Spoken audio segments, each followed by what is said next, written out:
Hello, welcome to my YouTube channel. आज हम लोग देखेंगे लेप्टोस्पायरोसिस और बिल्स डिजीज। इसका एक और नाम है अंडमान हेमोरेजिक फीवर भी इसको कहते हैं। ये एक बैक्टीरिया लेप्टोस्पायरा के द्वारा होता है। जो लेप्टोस्पायरा है वो एक बैक्टीरिया का क्लास होता है स्पायरोकीट्स का, उसका मेंबर है। लेप्टोस्पायरा जो ऑर्गेनिज्म है वो एंटीजेनिकली बहुत कॉम्प्लेक्स होता है और ये इसकी बेसिकली दो स्पीसीज हैं, लेप्टोस्पायरा एंटेरोगेंस एंड लेप्टोस्पायरा बाइफ्लेक्सा। तो लेप्टोस्पायरोसिस जो है वो एक जूनोटिक डिजीज़ है। इसमें लीवर किडनी डैमेज हो सकता है, मेनिंजाइटिस हो सकती है, रेस्पिरेटरी डिस्ट्रेस सिंड्रोम हो सकता है और या फिर पेशेंट की डेथ भी हो सकती है। तो लेप्टोस्पायरा जो स्पीसीज है उसके दो मेंबर हैं, लेप्टोस्पायरा एंटेरोगेंस एंड लेप्टोस्पायरा बाइफ्लेक्सा। लेप्टोस्पायरा एंटेरोगेंस जो है उसको 26 सीरो ग्रुप में डिवाइड किया गया है, जिसको फर्दर डिवाइड किया गया है 300 और 300 सीरो वार्स में। लेप्टोस्पायरा एंटेरोगेंस जो है वो पैथोजेनिक ऑर्गेनिज्म है, एक मतलब लेप्टोस्पायरा एंटेरोगेंस जो है पैथोजेनिक ऑर्गेनिज्म है और इसके जो डिफरेंट सीरो वार्स हैं और जो सीरो ग्रुप हैं उनकी जो डिजीज विरुलेंस जो है, डिजीज कॉजिंग प्रॉपर्टी वो अलग अलग होती है। किसी से ज़्यादा सीवियर इन्फेक्शन होता है, किसी से थोड़ा कम। और लेप्टोस्पायरा बाइफ्लेक्सा जो है उसको 38 सीरो ग्रुप में डिवाइड किया गया है, जिसको फर्दर 65 सीरो वार्स में डिवाइड किया गया है। लेप्टोस्पायरा बाइफ्लेक्सा जो है वो सैप्रोफाइट्स है और ये नॉन पैथोजेनिक है ह्यूमन्स के लिए। लेप्टोस्पायरा जो है उसको जो क्लासीफाई किया गया है सीरो वार और सीरो ग्रुप में बेस्ड ऑन लाइपोपॉलीसैकेराइड एंटीजन के बेस में उसको क्लासीफाई किया गया है। एपिडेमियोलॉजी जो है लेप्टोस्पायरा का, ये एक जूनोटिक डिजीज है और इसका वर्ल्ड वाइड डिस्ट्रीब्यूशन है। और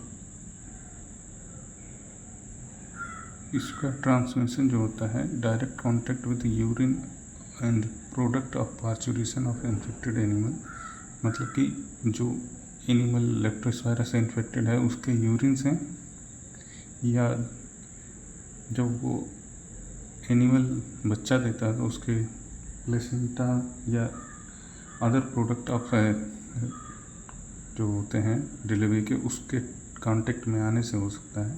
इनडायरेक्ट ट्रांसमिशन हो सकता है थ्रू कंटामिनेटेड सॉयल, वाटर और wet surface with animal urine. Source of infection, इसमें तो सोर्स ढेर सारे एनिमल्स हो सकते हैं, लेकिन most common source of infection जो होता है वो रैट है, पिग है, डॉग है, कैटल। और सीजन जो होता है ये कॉमनली रेनी सीजन और पोस्ट मानसून पीरियड में ज़्यादा कॉमनली पाया जाता है। रिस्क फैक्टर जो है वो लोअर सोशियो इकोनॉमिक स्टेटस वालों में, मतलब जो लोग गरीब होते हैं उनमें इसका इन्फेक्शन होने के चांस ज़्यादा है, या अर्बन एंड रूरल स्लम्स में जो लोग रहते हैं उनको इन्फेक्शन होने के ज़्यादा चांस रहते हैं। या फिर जहाँ पे ज़्यादा बारिश होती है, बाढ़ आता है, उस कंडीशन में इन्फेक्शन लेप्टोस्पायरोसिस होने के चांस ज़्यादा बढ़ जाते हैं। ऑक्यूपेशनल एक्सपोजर जो होता है वो फार्मर्स में पाया जाता है, फिशरमैन में पाया जाता है, डेयरी फार्म वर्कर या वेटरनरी डॉक्टर्स में पाया जाता है। इस लेप्टोस्पायरा का जो डिजीज़ का इंसिडेंस है, मतलब कि number of cases and number of new cases occurring पर 1000 पॉपुलेशन जो होता है इंसिडेंस वो 0.1 to 1 लाख पर ईयर होता है टेम्परेट कंट्रीज़ के लिए, और ट्रॉपिकल कंट्रीज़ के लिए 10 to 100 पर लाख पर ईयर होता है। लेकिन आउटब्रेक की कंडीशन में ये अप टू 100 हो सकता है, 100 पर लाख पर ईयर। और वर्ल्ड वाइड डिस्ट्रीब्यूशन होता है, about 1 million severe case of leptospirosis occurs every year and world में इसका distribution with case fatality rate of 10% होता है इसका। और जो डिजीज़ बर्डन है हाई पॉपुलेशन डेंसिटी कंट्रीज़ में ज़्यादा होता है, वहाँ के अर्बन स्लम्स में specially Brazil, India and Thailand. India में जो ये डिजीज़ है वो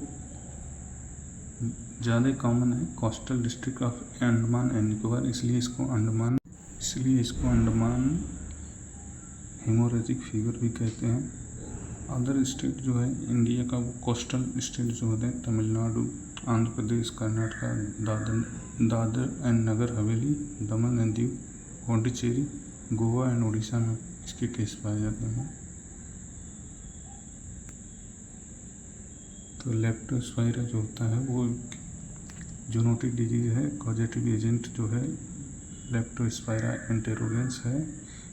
लेप्टोस्पाइरा जो ऑर्गेनिज्म है उसको लाइपोसैकेराइड एंटीजन के बेस पे डिफरेंट सीरो ग्रुप और सीरो वार्स में डिवाइड किया गया है, और ये वर्ल्ड वाइड डिस्ट्रीब्यूशन होते हैं।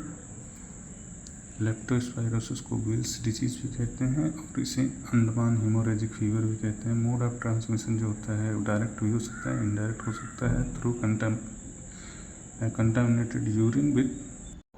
तो अब हम देखेंगे पैथोजेनेसिस ऑफ लेप्टोस्पायरोसिस। लेप्टोस्पाइरा एंटेरोगेंस जो कॉजेटिव एजेंट है वो इंटर करता है ह्यूमन बॉडी में थ्रू म्यूकोसा और एब्रेडेड स्किन। म्यूकोसा में ये कंजंक्टिवा के थ्रू, आई में कंजंक्टिवा के थ्रू, या ओरल म्यूकोसा के थ्रू, या कहीं पे स्किन अगर डैमेज हो जाए तो वहाँ से ये इंटर कर जाता है ह्यूमन बॉडी में। उसके बाद वो ब्लड वेसल्स में जो होता है फैल जाता है।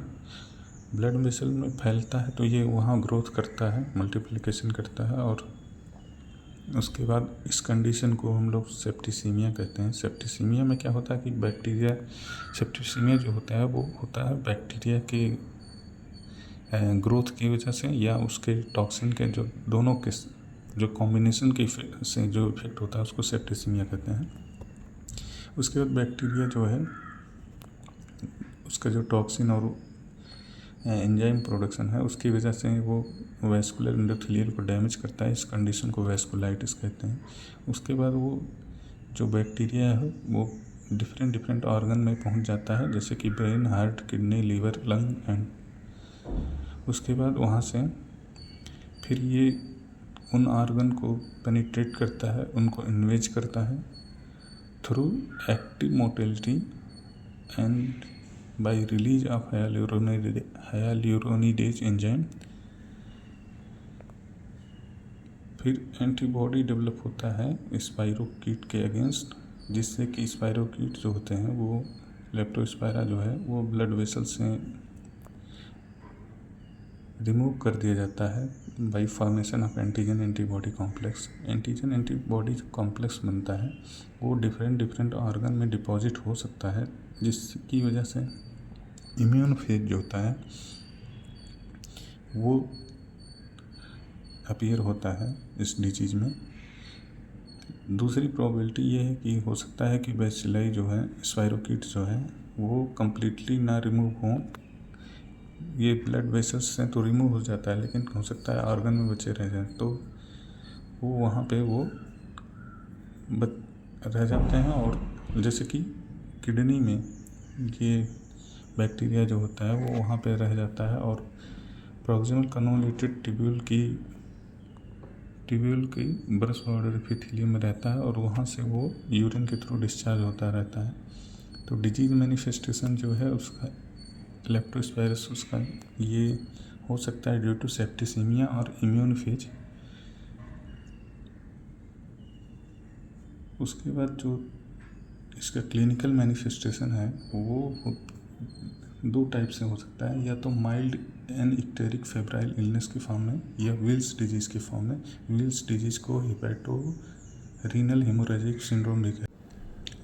अब हम लोग देखेंगे क्लिनिकल मैनिफेस्टेशन और clinical feature of leptospirosis. Leptospirosis का जो क्लिनिकल फीचर है वो डिपेंड करता है कि वो किस टाइप का जो इन्फेक्शन है वो है।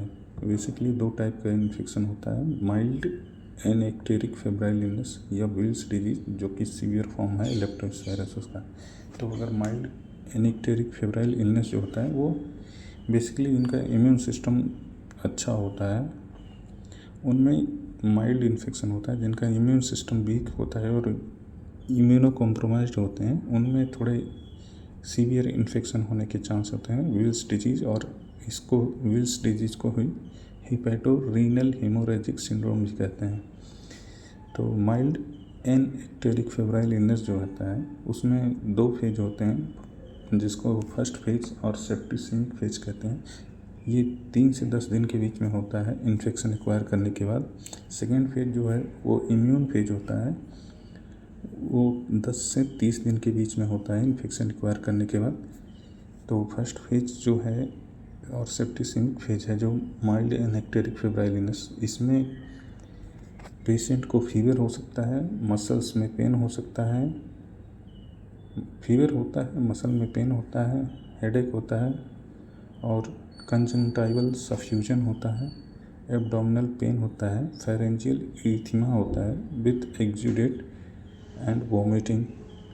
इसमें जो कंजंक्टिवल सफ्यूजन है ये इसका मेन कैरेक्टरिस्टिक फीचर है, along with other feature like myalgia and pharyngeal erythema without exudate जो है वो है। सेकेंड फेज जो इम्यून फेज होता है, इसमें क्या होता है कि इम्यून कॉम्प्लेक्स की डिपोजिशन की वजह से जो रिस्पॉन्स होता है या जो डिजीज क्लिनिकल फीचर होता है वो होता है मेनिंजाइटिस, यूवेआइटिस, ऑप्टिक न्यूराइटिस और कोरियोरेटिनाइटिस। इसके अलावा रैश हो सकते हैं, धब्बे चकत्ते, फीवर हो सकता है, पेरिफेरल न्यूरोपैथी हो सकती है। विल्स डिजीज जो है जो सीवियर फॉर्म है, जिसको हेपेटोरीनल हेमोरेजिक सिंड्रोम भी कहते हैं, इसमें भी 2 फेज होता है। फर्स्ट फेज सेप्टिसीमिक फेज जो कि 3 से 10 दिन के बीच होता है। सेकेंड फेज जो है इम्यून फेज वो 10 से 30 दिन होता है। लेकिन इसमें जो टिपिकल बाई फेज होता है वो नहीं प्रेजेंट होता, मतलब कि इसका ये नहीं क्लियर हुआ था कि सेकेंड फेज है कि फर्स्ट फेज है। इसका कोई सेकेंड फेज का अलग से मैनिफेस्टेशन डिजीज वो क्लिनिकल फीचर मैनिफेस्टेशन अलग नहीं होता। तो फर्स्ट फेज में जो होता है हाई ग्रेड फीवर होगा। माइल्ड एंड एक्टेरिक फेब्राइल इलनेस के केस में फीवर था तो हाई ग्रेड नहीं था। इसके अलावा जो होता है इसमें जॉन्डिस भी देखने को मिलता है विल्स डिजीज में, और लीवर एंजाइम्स जो होता है वो बढ़े होते हैं, लाइक ALP AST, जिसको SGOT और SGPT भी कहते हैं, और हीमोरेज इसमें सीन देखा जाता है, इसीलिए इसको हेपेटोरीनल हेमोरेजिक सिंड्रोम भी कहते हैं। हीमोरेज जो हो सकता है, मतलब वो पल्मोनरी हीमोरेज हो सकता है, कंजंक्टिवल हीमोरेज हो सकता है या गैस्ट्रोइंटेस्टाइनल हीमोरेज हो सकता है। इसके अलावा पिटेकी एंड परफ्यूरा होता है। पिटेकी एंड परफ्यूरा होता है क्योंकि कैपिलरी से जो फाइन ब्लड वेसल्स होते हैं उससे ब्लड लीक करता है, तो उससे पिटेकी एंड परफ्यूरा होता है। इसके अलावा किडनी का फंक्शन जो है वो डिस्टर्ब हो सकता है, जिसकी वजह से सीरम में यूरिया क्रिएटिनिन एंड हो सकता है, या अल्टीमेट रीनल फेलियर भी हो सकता है। तो विल्स डिजीज जो है वो severe form of icteric illness है। इक्टेरिक इलनेस मतलब कि इसमें जॉन्डिस लाइक फीचर होता है, और केस फैटलिटी रेट जो है इसमें पेशेंट के डेथ के चांस 5 to 10% हैं, और विल्स डिजीज़ का जो ट्रायड है, मतलब कि इसके 3 कैरेक्टरिस्टिक फीचर जो हैं कि हम इसको विल्स डिजीज़ कह सकते हैं। तो हाई ग्रेड फीवर होता है, हीमोरेज होता है और जॉन्डिस का, तीनों का साथ में प्रेजेंट होना ये इंडिकेट करता है कि ये विल्स डिजीज़ है। तो क्लिनिकल फीचर जो होता है लेप्टोस्पायरोसिस का, इसमें इंक्यूबेशन पीरियड लेप्टोस्पायरोसिस का जो होता है वो 10 डेज होता है, अराउंड 1 to 30 डेज हो सकता है। हम लोग देखेंगे lab diagnosis of leptospirosis. Leptospirosis का जो लैब डायग्नोसिस है वो डिपेंड करता है कि डिजीज़ को, लेप्टोस्पायरोसिस डिजीज़ जो है उसका कितने दिन हुए उस डिजीज़ को हुए हुए। अगर ये 3 से 10 दिन हुआ होता है तो सैंपल जो होता है वो CSF या ब्लड ले सकते हैं। अगर मोर देन 30 डेज है तो यूरिन का सैंपल ले सकते हैं और उसके बाद उसका माइक्रोस्कोपी करते हैं, जिसमें हम लोग वेट फिल्म बना सकते हैं, जिसके थ्रू वेट फिल्म जो होता है वो ऑब्जर्व करते हैं अंडर डार्क ग्राउंड और फेज कंट्रास्ट माइक्रोस्कोपी। इसमें क्या होता है कि जो बैक्टीरिया है वो लेप्टोस्पायरा वो हाईली मोटाइल होता है और एग्जिबिट करता है spinning and translational movement. Staining जो होता है उसमें हम लोग नॉर्मल जो स्टेनिंग प्रोसीजर है उससे हम लोग नहीं इसको देख पाते हैं, तो स्पेशल स्टेन यूज करते हैं जिसको सिल्वर इम्प्रीग्नेशन कहते हैं। इसमें फॉन्टेना स्टेन या मॉडिफाइड स्टीनर टेक्निक का यूज करते हैं। तो इसमें जो बैक्टीरिया होता है वो अम्ब्रेला के हैंडल के शेप या क्वेश्चन मार्क के शेप में देखा जाता है। कल्चर जो होता है, कल्चर इसका जो है बहुत कठिन है और टेक्निकल एक्सपर्टेशन मतलब चाहिए और बहुत टाइम लगता है इसका, तो कल्चर यूजुअली प्रेफर नहीं करते हैं। बट कल्चर जो है इसका किया जा सकता है। ये ऑब्लिगेट एरोब है एंड स्लो ग्रोइंग है और हाईली फास्टिडियस है, तो ये जो है इनरिच्ड मीडिया रिक्वायर करता है फॉर ग्रोथ के लिए। तो जो मीडिया यूज करते हैं लेप्टोस्पायरा के ग्रोथ के लिए उसमें आता है EMGH medium, Korthof's medium and Fletcher's medium. Serology जो है उसमें 2 ग्रुप है, मतलब एक जीनस स्पेसिफिक टेस्ट होता है जिसमें एलाइसा आता है। एलाइसा में IgG और IgM एंटीबॉडी को सेपरेटली हम लोग डिटेक्ट कर सकते हैं। इसके अलावा लेप्टोडिस्क टेस्ट होता है जिसमें हम लोग IgM एंटीबॉडी को डिटेक्ट करते हैं। इसके अलावा इम्यूनोक्रोमेटोग्राफी होता है जिसमें IgM and IgG separately detect कर सकते हैं। तो सीरोलॉजी के लिए दूसरा मेथड है सीरोवार स्पेसिफिक, जिसको माइक्रोस्कोपिक एग्लूटिनेशन टेस्ट भी कहते हैं, शॉर्ट में इसको मैट कहते हैं। ये गोल्ड स्टैंडर्ड मेथड है और रेफरेंस टेस्ट है फॉर डायग्नोसिस ऑफ लेप्टोस्पायरोसिस, क्योंकि ये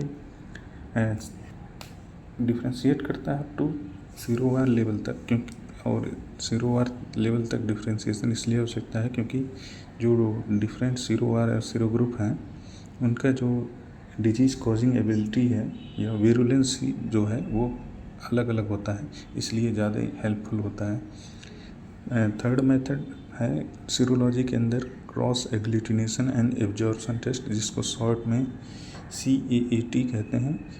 ये किया जाता है to detect relatedness between the strain, 2 strain के बीच में सिमिलरिटी को डिटेक्ट करने के लिए cross agglutination and absorption test किया जाता है। इसके अलावा मॉलिकुलर मेथड भी यूज़ किया जा सकता है फॉर डायग्नोसिस के लिए, जिसमें PCR जो होता है ये बहुत यूजफुल होता है, स्पेशली बिफोर सीरो कन्वर्जन, मतलब कि जब एंटीबॉडी और एंटीजन अपीयर नहीं होता तभी हम मॉलिकुलर मेथड का यूज़ कर सकते हैं। जैसे कि अगर क्योंकि IgM एंटीबॉडी जो है जो फर्स्ट पहले अपीयर होता है उसको भी अपीयर होने में मिनिमम 1 सप्ताह का टाइम लगता है, तो उसको अपीयर होने से पहले अगर हम लोग डिटेक्ट करना चाहें तो PCR का यूज़ कर सकते हैं मॉलिकुलर मेथड के अंदर। बट इसमें सीरोवार जो होता है वो नहीं पता चल पाता। इसमें टारगेटेड जीन जो यूज करते हैं वो 32 किलो डाल्टन लाइपोप्रोटीन होता है, जिसको शॉर्ट में LIPL32 जीन कहते हैं। इसके अलावा 16S राइबोसोमल RNA का यूज डिटेक्ट कर सकते हैं, या 23S राइबोसोमल RNA का डिटेक्ट कर सकते हैं। इसके अलावा IS-1533 इंसर्शन सीक्वेंस, जिसको का फुल फॉर्म होता है, उसको डिटेक्ट कर सकते हैं। लीवर फंक्शन टेस्ट में लेप्टोस्पायरोसिस के केस में जो है बिलिरुबिन लेवल बढ़ जाता है।